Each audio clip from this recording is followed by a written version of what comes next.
Welcome back to another episode of Ben 10 Unveiled. On previous episodes, we've talked about extremely powerful magic users such as Charmcaster, the ruler of Legerdemain, and the beloved Gwen.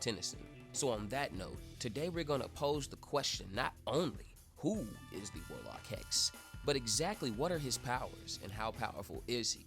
Hexs, as a formerly reoccurring villain in the original Ben 10 series, is a self-proclaimed master magician with ambitions to rule the world and seek out more and more powerful magic in the process.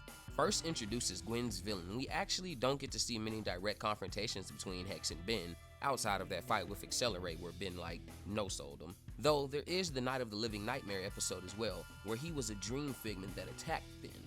Outside of that, we literally get no alien force or ultimate alien example of how powerful Hexs may have gotten.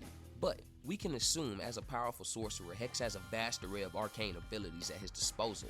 These include levitation of himself and objects. The limits of this are unknown, but he can levitate entire crowds and throw sections of amusement park rides. Mana manipulation / energy projection, which takes several different forms depending on how Hexs uses the ability. He can make concrete or rub fire sharp ruby-like shards that explode on contact, use directed energy shots, or even fork the bolts to hit two opponents at once. Defensive magic in the form of barriers, shields that are strong enough to stop car-sized boulders, prevent attacks from forearms, and even a younger heat blast, but also withstand the power of a baby heat blast temper tantrum. And keep in mind, heat blast fire by itself can melt asphalt and tanks. A baby Pyro Knight's temper tantrum has been described as a supernova level of high.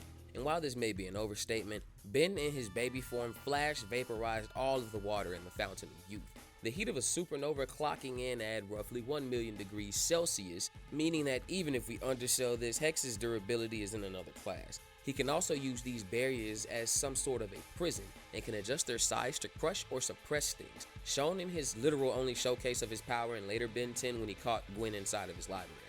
Scrying, also known as location magic, similar to Gwen's, which lets him divine locations and people's whereabouts. He also has control of several elements including fire, earth, water, wind, lightning, and evidently some sort of gravity-based sound magic. It's kind of like he's using the Force in a way. Animation and matter manipulation.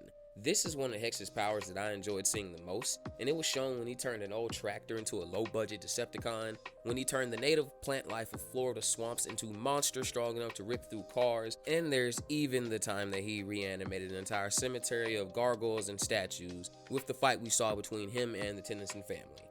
In addition to this vast arsenal of magic, Hexs is also surprisingly strong and agile. He's taken blows from Cannonbolt and sent Cannonbolt flying with a swing of his staff, and Hexs possesses huge amounts of knowledge on magical artifacts, rituals, and legendary locations.